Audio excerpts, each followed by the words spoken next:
stop. If you think trading is just about finding the right strategy, you're already bleeding money. Most traders don't fail because they're dumb. They fail because they quit in one of three brutal stages nobody warns you about. And here's the twist. Profitability actually feels worse before it gets better. If you can recognize these stages early, you dramatically increase your odds of surviving long enough to win. Miss this, and you'll likely join the 90% who quietly disappear. Let's expose the three stages, and the one that traps almost everyone. There's a hard truth about this business that most men learn too late. The market does not pay you for effort. It does not reward intelligence alone. It pays you only when you have learned to behave properly under pressure. I've seen bright fellows come into trading with sharp minds and fast hands, only to leave broke and confused. Have you ever wondered why that happens? Before a trader ever sees consistent profits, he must pass through three brutal stages. Not pleasant stages, not quick ones, brutal ones. Most men never make it past the second, and the market is perfectly content to keep taking their tuition. The first stage is what I call the stage of eager ignorance. In the beginning, a man believes the game is simple. He studies a few charts, learns a pattern or two, and feels ready to conquer Wall Street. Everything looks clear when the money is still in his pocket. The candles line up nicely, the indicators seem obedient, and confidence comes cheap when you haven't yet paid for it. Sound familiar? In this stage, the trader is not really trading the market. He is trading his opinions. He thinks activity equals progress.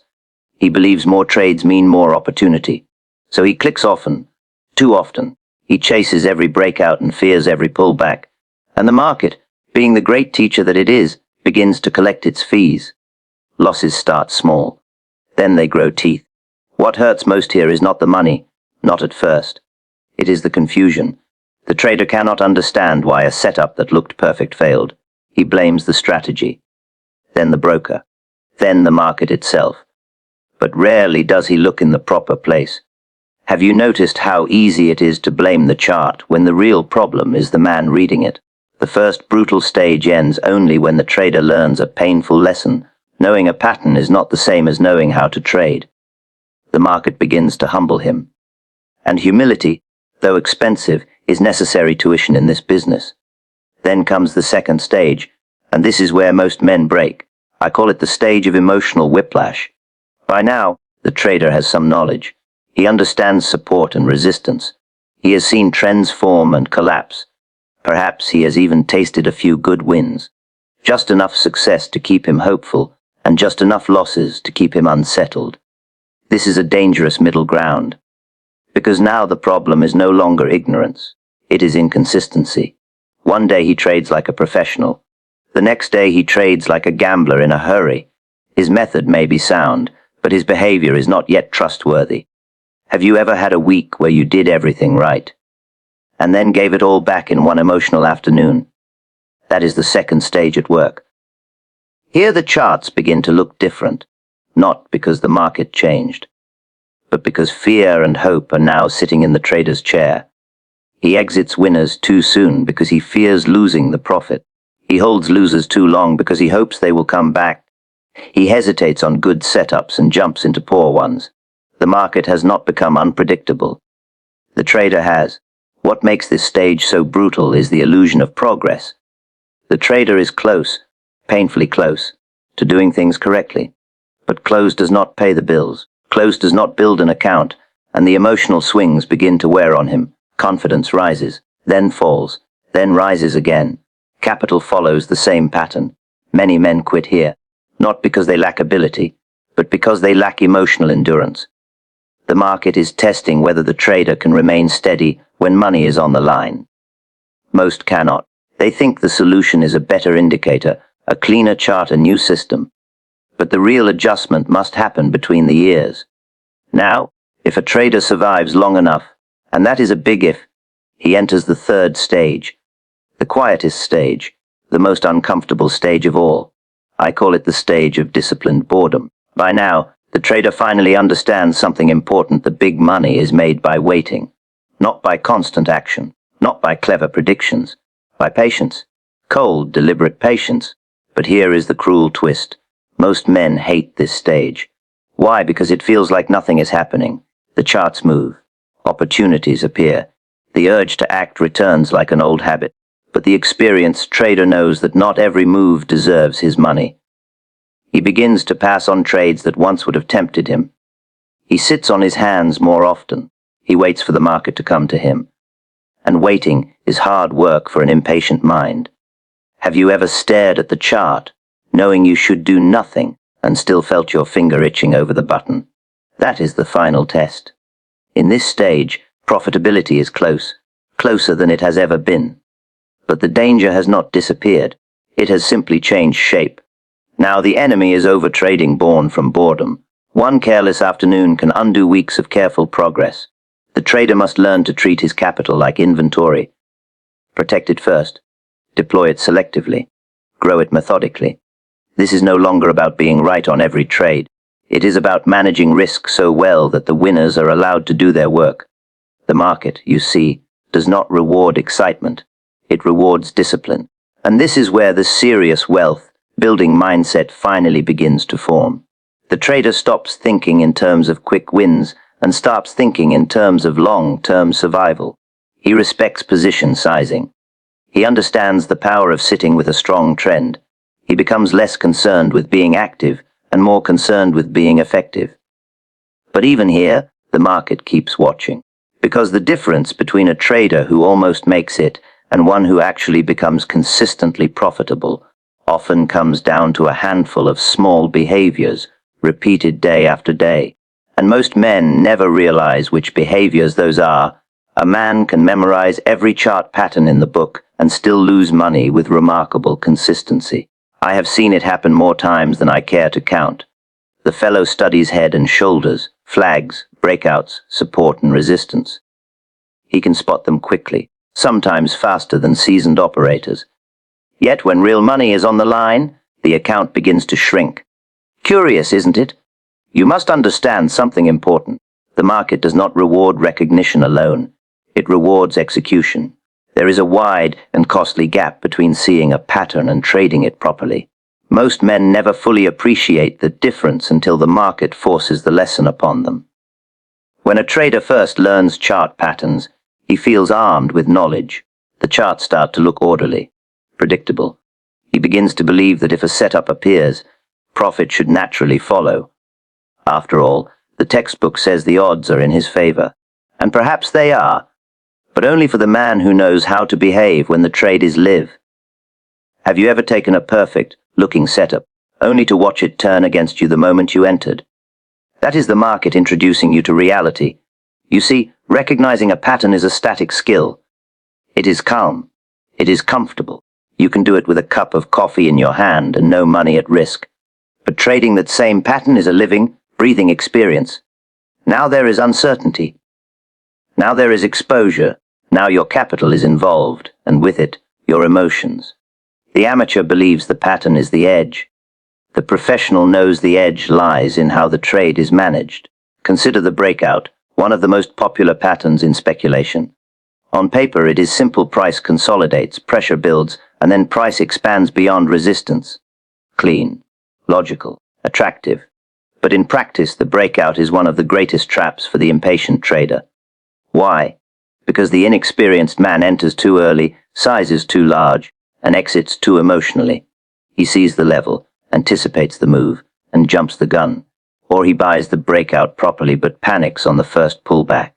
Or worse, he adds recklessly because the move feels strong. Have you noticed how the same pattern can produce profits for one trader and losses for another? That is not the chart's fault. That is the operator. Proper trading requires judgment layered on top of pattern recognition. You must know when the market is truly primed and when it is merely teasing the crowd. Volume must confirm. Structure must support the move. Risk must be defined before the order is ever placed. Without these elements, the pattern is just a picture on a screen. And then there is the matter of position size, the quiet killer of many promising traders. A man may correctly identify a high probability setup, but if he risks too much on the trade, he invites emotional interference. Suddenly every tick feels personal. Every small retracement feels threatening. Tell me, can you follow your plan calmly when the position is too large for your comfort? Most men cannot. This is why knowing patterns is only the beginning. The real work starts when money meets uncertainty. You must learn to sit through normal fluctuations without flinching. You must learn to cut losses cleanly when the market proves you wrong. And perhaps most difficult of all, you must learn to let a good trade develop without suffocating it with premature exits. The charts do not test your eyesight. They test your temperament. Over time, the experienced trader begins to see patterns differently. Not as guarantees, but as opportunities with conditions attached. He waits for confirmation. He respects risk. He understands that even the best-looking setup will fail often enough to punish careless behavior. This understanding changes everything. Instead of asking, "Is this pattern valid?" the seasoned operator asks, "Is this trade manageable?" That is a far more profitable question. Because in the end, survival in this business is not about being right frequently. It is about being wrong cheaply and right efficiently. Many traders spend years collecting patterns like trophies. Few spend enough time studying their own behavior under pressure. Yet the second study is the one that determines whether an account grows or quietly disappears. The market is patient. It will give you endless chances to prove whether you have learned this distinction. And it watches closely how you handle the space between seeing the setup and managing the risk when the position is live. The market has a way of collecting its fees before it ever hands out rewards. That is something every serious trader learns, though most learn it the expensive way. A man comes into speculation thinking profits are just a matter of finding the right setup, the right indicator, the right moment.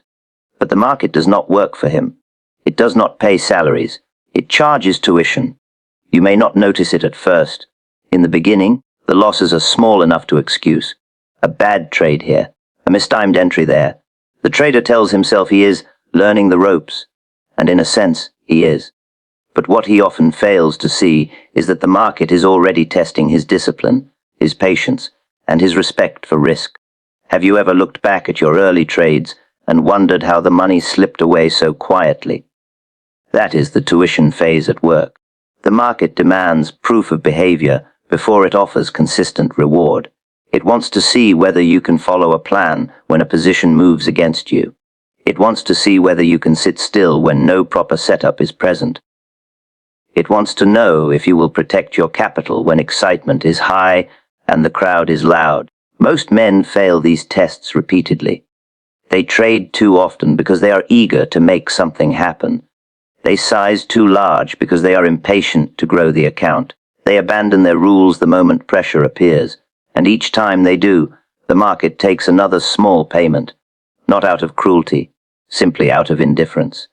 You see, the market does not punish mistakes emotionally. It just reflects them financially.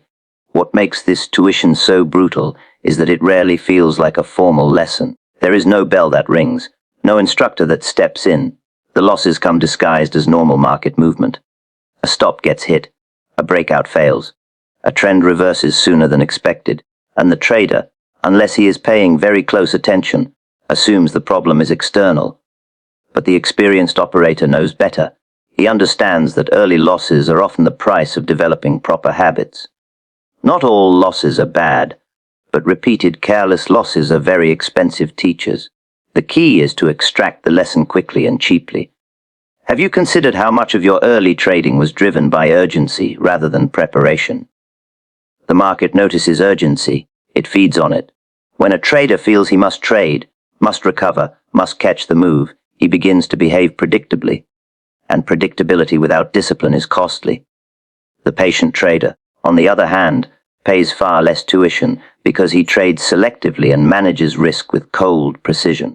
This is where the money mindset begins to separate the hopeful from the professional.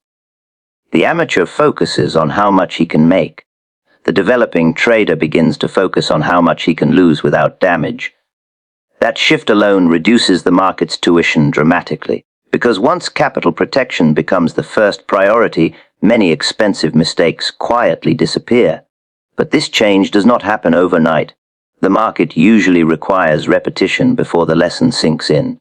A trader may know intellectually that risk must be controlled, yet still violate position sizing when a trade looks too good. He may understand patience in theory, yet still click out of boredom.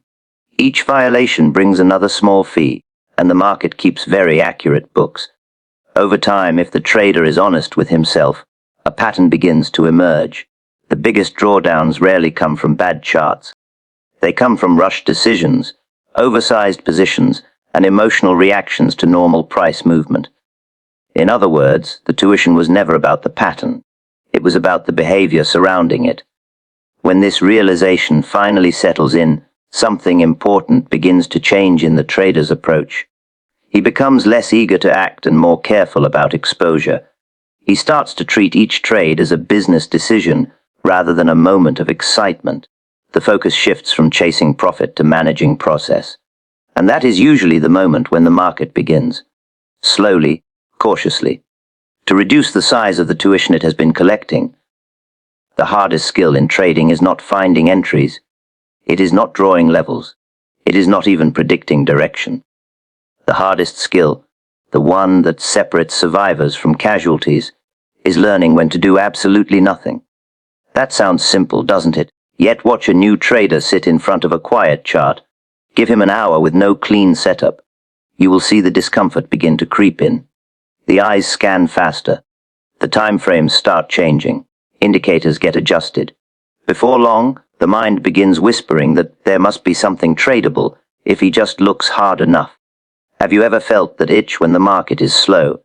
That itch has emptied more accounts than bad analysis ever did. The market does not pay for activity. It pays for accuracy applied at the right moment. But the human mind is wired for action. We are uncomfortable with stillness, especially when money is involved. A trader feels he should be doing something. Monitoring, adjusting, entering, anything but sitting idle. This is where discipline becomes expensive. Because most of the time, the best trade is the one you do not take. Conditions are often mediocre. Trends are unclear. Volume is thin. Yet the impatient trader convinces himself that participation is necessary. He lowers his standards just enough to justify the click. And the market, being perfectly indifferent, accepts the donation. The experienced operator understands a quiet truth. Capital is inventory. Every unnecessary trade is inventory placed at risk without sufficient reason. Over time, these small, unnecessary exposures add up, not dramatically at first, quietly, gradually, like water leaking from a slow crack. Have you ever reviewed your trades and noticed how many came from boredom rather than clear opportunity? That realization can be uncomfortable. Learning to do nothing requires a shift in identity. The amateur feels productive when he is active. The professional feels productive when he is selective. One measures effort by the number of trades placed. The other measures progress by the quality of decisions made. The charts themselves encourage overactivity. Price is always moving somewhere. There is always a candle forming, always a minor pattern developing on some time frame. If a trader lacks clear criteria for participation, the market will provide endless excuses to get involved. But serious money is rarely made in the middle of noise. It is made at moments of clear imbalance, when structure, momentum, and risk alignment come together cleanly. These moments do not appear every hour, sometimes not even every day. Waiting for them requires emotional control that most traders underestimate. Because waiting feels like falling behind. You may watch the market move without you. You may see candles run in the direction you anticipated after you wisely stayed out. That is part of the test. The impatient mind interprets missed movement as lost opportunity. The disciplined mind understands that survival comes first. Tell me, would you rather miss a trade or take one that never deserved your money? The correct answer becomes obvious only after enough tuition has been paid. Over time, the trader who learns to sit on his hands develops a different relationship with the charts. He stops reacting to every fluctuation. He begins to observe more and act less. His trades become fewer but more deliberate. Risk becomes measured. Emotional swings begin to settle. This is not exciting work. In fact, many find it uncomfortably dull. There are long stretches where nothing is done, no orders placed, no positions managed, just quiet observation and patience. But this quiet period is where the account begins to stabilize, because every trade not taken without proper edge is capital preserved, and preserved capital is what allows the trader to act decisively when the rare, high-quality opportunity finally appears on the screen. Most traders do not fail because they lack information. They fail in the narrow, uncomfortable space between knowing what to do and actually doing it when money is on the line. That space is where accounts quietly bleed. A man studies charts for months. He learns support and resistance. He understands risk to reward. He can explain position sizing clearly to anyone who asks. On paper, he looks prepared. Yet, when the market opens and the candles begin to move, something shifts. Have you ever noticed how easy trading looks when the trade is hypothetical? Knowledge is calm. Execution is emotional. The transition between the two is where most traders lose their footing. They know they should wait for confirmation, but they enter early. They know they should cut losses quickly, but they hesitate. They know they should size modestly, but they increase risk when confidence rises. It is not ignorance. It is inconsistency under pressure. The market has a way of exposing the difference. When money is involved, small internal conflicts become expensive decisions. A trader may fully understand his plan at the start of the day, but after 2 losses or 1 strong win, the mind begins to negotiate with the rules. Just this once, just a little larger, just a bit earlier. Sound familiar? This is the fragile bridge between knowledge and discipline, and it is where most promising traders stall out. They are not beginners anymore. They have seen enough charts. They have tested enough strategies. But their behavior has not yet become automatic. Professional trading requires something deeper than understanding. It requires repeatable behavior under uncertainty. The market does not care what you know. It responds only to what you do with your capital. That distinction is costly. Many traders search for new indicators at this stage. They assume inconsistency means the system is flawed. So they adjust the settings, change the time frame, add another filter. For a short while, confidence returns, until the same behavioral mistakes appear again. Because the real problem was never the chart. Have you ever improved your strategy only to see your results stay the same? That is usually the signal. The trader in this phase is close, frustratingly close, to turning the corner. But close does not compound an account. The market is now testing whether the trader can follow simple rules when emotions are active. Not when conditions are perfect, when pressure is real. This is where process must replace impulse. The developing trader begins to realize that discipline is not a mood. It is a structure. Entries must be predefined.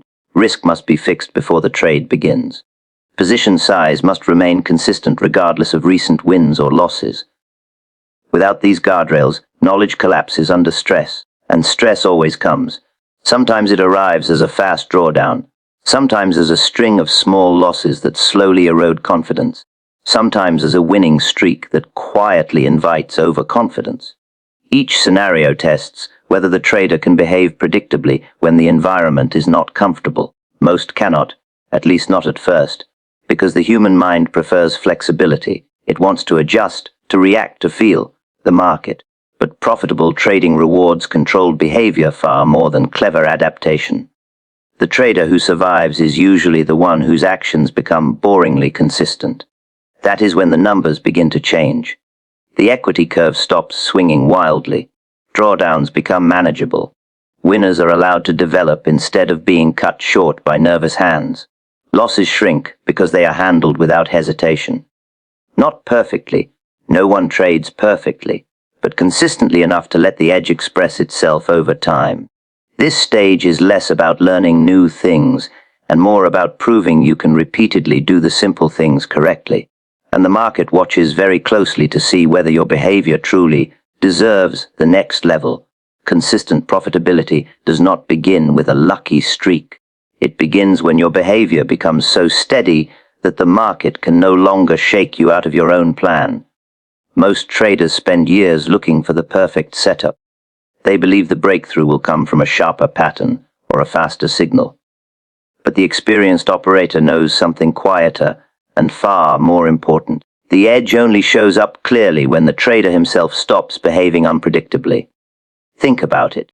If your position size changes every time confidence rises, if your exits depend on how you feel in the moment, if your patience disappears after 2 losses in a row, how can your results ever stabilize? The market is already uncertain. When the trader adds his own emotional randomness on top, the outcome becomes chaotic. Not because the method is flawed, but because the execution keeps shifting under pressure. Have you ever had 2 weeks where you traded the same strategy and got completely different results? That is usually behavior speaking. Predictable behavior is what allows a real trading edge to surface. When your entries follow the same criteria each time, when your risk remains controlled regardless of mood, when your exits follow a defined structure. Only then can you actually measure whether your method has merit. Before that point, the data is contaminated by impulse. The amateur trader often resists this idea. He believes flexibility is strength. He prides himself on reading the market in real time. But more often than not, that flexibility is just disguised inconsistency. The professional, by contrast, builds routines that remove as much emotional variation as possible, because he understands something critical. The goal is not to trade brilliantly once. The goal is to trade properly hundreds of times. Have you noticed how the traders who last the longest tend to look almost boring in their execution? There is a reason for that. They have reduced their behavior to repeatable actions. Risk per trade is fixed within a narrow band.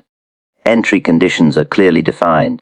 They do not suddenly double size after a winning streak or revenge trade after a loss. Their process looks almost mechanical, and that is precisely why their equity curve begins to smooth out over time.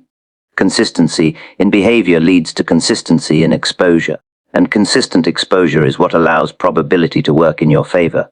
When behavior is erratic, even a strong strategy cannot express its edge properly. Wins get cut short, losses get extended, position sizes distort the math, but when behavior becomes stable, the small statistical advantage, if it exists, finally has room to breathe. This is also where the trader's mindset begins to mature. The focus shifts away from individual trades and towards series thinking. One trade matters less. The next 50 matter more. The trader stops asking, "Will this one win?" and starts asking, "Am I executing my process correctly?" That subtle shift removes a tremendous amount of emotional noise from decision making, but it does not happen automatically. The urge to interfere never fully disappears. Even experienced traders feel the pull to override the plan when a setup looks unusually strong or suspiciously weak. The difference is that the disciplined operator has trained himself to recognize the impulse without obeying it. Tell me, when the pressure rises, does your behavior tighten or does it start to drift? That question alone reveals a great deal. Because once your actions become reliably repeatable, not perfect, just repeatable, something interesting begins to happen inside the account. The wild swings begin to narrow. The equity curve starts to show structure instead of noise. Risk becomes something you manage deliberately instead of something that surprises you. And that is usually the quiet point where a trader first realizes that consistent profitability was never hiding in the next indicator. Wealth in trading rarely arrives in dramatic bursts. It grows quietly, almost stubbornly, through patience applied again and again under conditions that test your resolve. Most men come to the market looking for acceleration. They want the fast move, the sharp breakout, the trade that makes the month in a single afternoon. And occasionally, the market does produce such moments. But the trader who depends on them usually finds himself riding a very uneven road. Because real account growth is built differently. It is built through repetition, not of random trades, but of disciplined behavior applied over and over, small risk properly managed, solid setups carefully selected, winners allowed room to develop, losses cut without negotiation, nothing glamorous about it. Have you ever noticed how the traders chasing big wins often struggle to keep what they make? That is no coincidence. Patience in trading is not passive, it is active restraint. It shows up in the decision to wait for clean structure instead of forcing marginal setups. It shows up in holding a strong trend instead of grabbing quick, profits out of nervous habit. It shows up in keeping position size consistent, even when confidence is running high. These small acts, repeated often enough, begin to compound. The amateur usually underestimates this process. He sees slow growth and becomes restless. He compares his steady progress to someone else's highlight trade. He begins to feel that he is moving too slowly, and that feeling, that quiet dissatisfaction, is what often leads him to increase risk at exactly the wrong time. Have you ever felt the urge to press harder simply because the progress felt too gradual? That urge has undone many promising accounts. The market rewards patience not because patience is noble, but because patience keeps risk contained. When a trader waits for quality and manages size carefully, drawdowns stay manageable, capital remains intact. And intact capital is what allows compounding to do its quiet work.